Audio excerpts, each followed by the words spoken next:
Houston, we see you on the steerable, over. Roger, how does it look? We're go. Back in 1969, the Apollo mission used a similar model to get men to the moon. A large craft to get them into orbit there, a small one to land and survey the surface. Roy found that this same idea tied all the UFO sightings together and involved just a few fixed orbits around the Earth. Forward. 60 seconds. It seems to me that the whole process is too well established, it seems, and too important to be just left. There is evidence that we're being visited, scientific evidence. We've certainly been surveyed and monitored, and I think that's probably been going on for thousands of years, actually.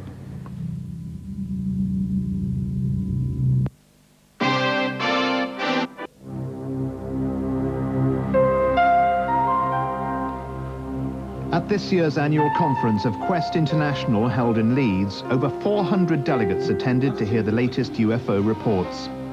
What has become clear, according to Quest's Graham Birchall, is evidence of government interest in the field, and he produced a document showing the government departments concerned.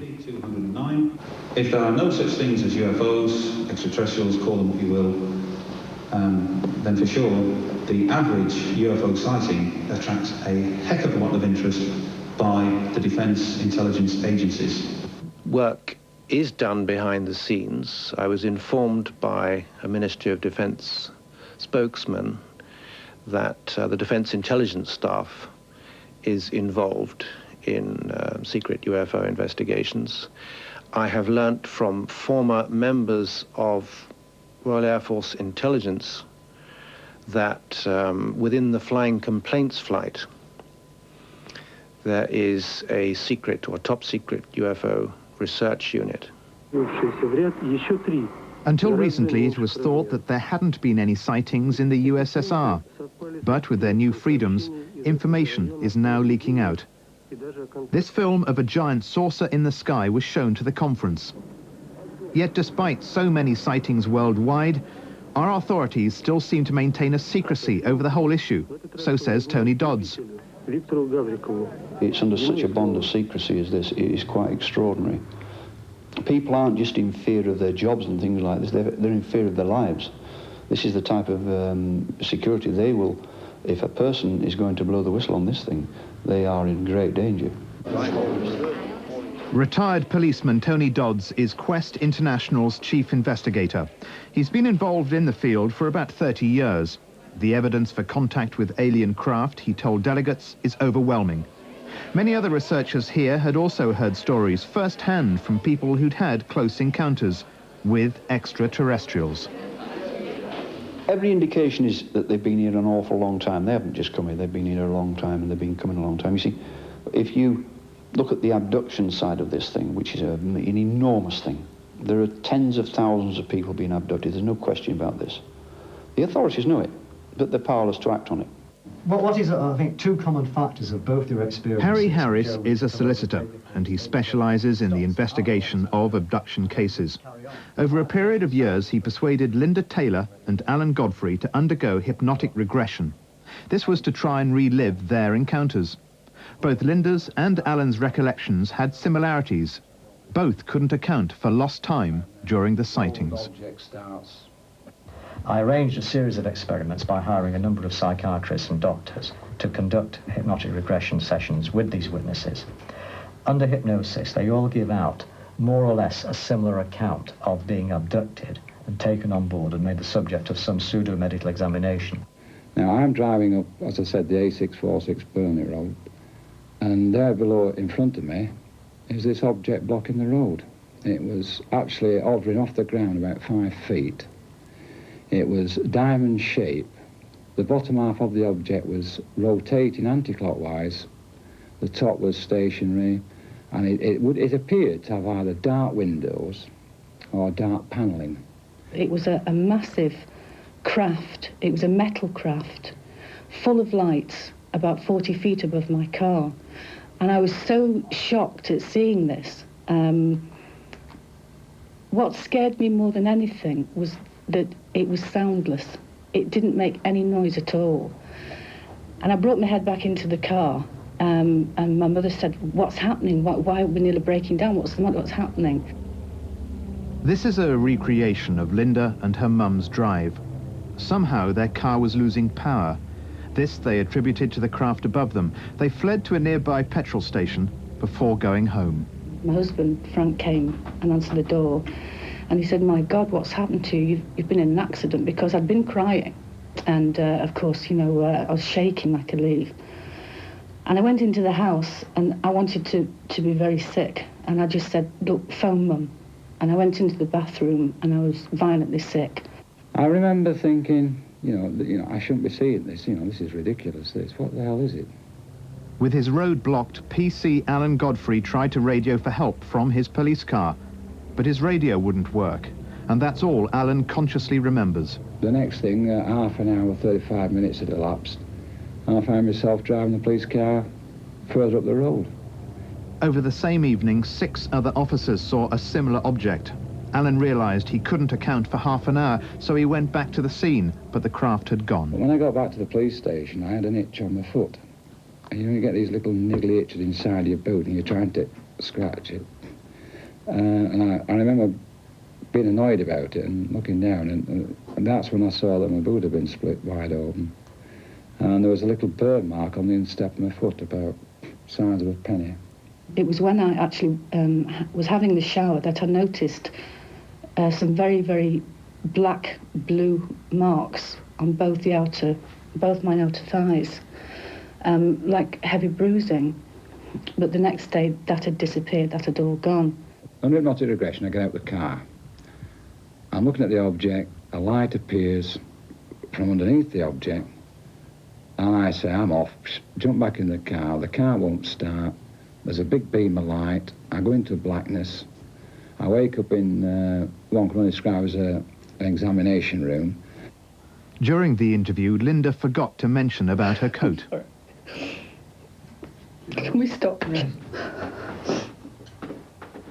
I'm upset because when I got home after the UFO event, the first thing my husband said to me was, "My God, you've had an accident, and where's your coat? You're freezing." And from that day on, I can never remember that the coat was missing. It was taken from me somehow. They themselves attach a bracelet to my wrist and something to my left foot. And then these little creature things come up and plug into these bracelets. I hate to think that I was actually abducted. I keep getting pains in my head. I'm asked these awkward questions and get pains in my head. Something happened on that road because we lost 55 minutes out of our lives that we just can't account for. In general, UFO researchers say there are few instances of people being physically harmed. It's said the abductions are part of some kind of study program. But sometimes researchers claim that the alien technology goes wrong and their vehicles have accidents. I'm convinced that certainly in the United States, possibly in the Soviet Union and other countries, a number of extraterrestrial solid nuts and bolts vehicles have actually been recovered. They are certainly utilising some of the technology which they have picked up from these things for our own aircraft.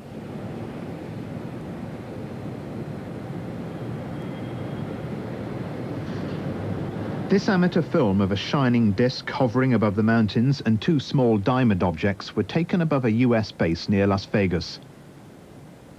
The small discs are around 14 feet in diameter, according to cameraman Ray Wardle. You can see objects hovering over the Groom Mountains practically any night of the week. Soon after dusk is when they come up, and they just float around and defying gravity. Then usually we get chased away by the security forces which are on patrol in the area. So they're hiding something. It's been said that they have 9 alien spacecraft hidden in the hangars at this S4, Area 51. Whether that's true or not, I don't know. But I have seen the objects, I've filmed them myself, and definitely there's something strange going on out there in the desert. The maneuvers which they do are totally alien to us because any pilot in an aircraft would be crushed by the G-force in some of the maneuvers. And the speeds at which they fly in and out of the mountains is incredible. The United States of America. One of the guest speakers at Quest's conference was American Bob Dean. For most of my adult life, I was a professional soldier. I spent 27 years in the United States Army, and most of those years were in the infantry. And a big chunk of those years were in special operations, special forces. He claims to have worked at NATO's Supreme Headquarters Operations Center. Several years ago, he says NATO commissioned a top-secret report to discover if alien UFOs posed a threat to us. The conclusions were classified. Cosmic, top secret. The UFO phenomenon. The first one was that the planet Earth is and has been the subject of an extensive, massive, and very thorough and detailed survey by several extraterrestrial civilizations.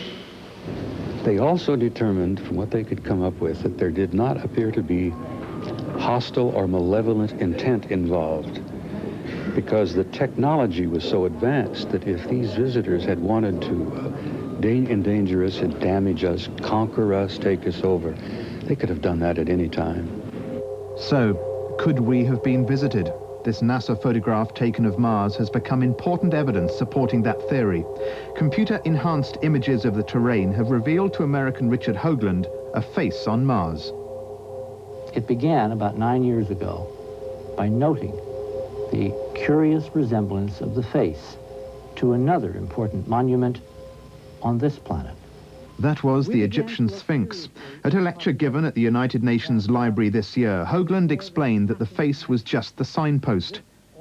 He discovered a mathematical connection between the geography of the region of Mars called Cydonia and that of Egypt, where the Sphinx is sited. And what's more, co-worker David Percy found that one of our ancient sites, Avebury, fitted the same mathematical pattern. What is a mound on Cydonia is a mound at Avebury. And what is a tetrahedral rim pyramid on Cydonia is a tetrahedral rim pyramid at Avebury. I can only conclude that there must have been traffic between Mars and Earth. I'm satisfied that there are several different groups coming here, maybe with different purposes.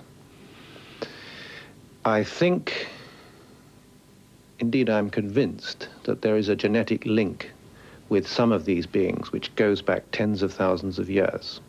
The debate is endless. The arguing won't stop, and while the researchers re-examine their cases, the evidence as they see it increases.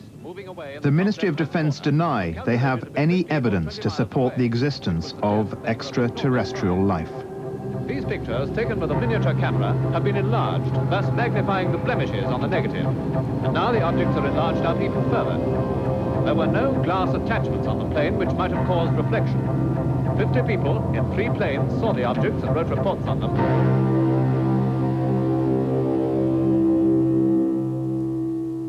It is a secret or top secret UFO research unit. Until recently, it was thought that there hadn't been any sightings in the USSR. But with their new freedoms, information is now leaking out. This film of a giant saucer in the sky was shown to the conference. Yet despite so many sightings worldwide, our authorities still seem to maintain a secrecy over the whole issue. So says Tony Dodds. It's under such a bond of secrecy as this, it is quite extraordinary.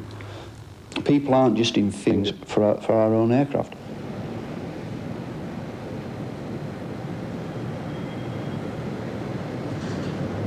This amateur film of a shining disc hovering above the mountains and 2 small diamond objects were taken above a US base near Las Vegas. The small discs are around 14 feet in diameter, according to cameraman Ray Wardle. You can see objects hovering over the Groom Mountains, hidden in the hangars at this S4 Area 51. Whether that's true or not, I don't know. But I have seen the objects, I've filmed them myself, and definitely there's something strange going on out there in the desert. The maneuver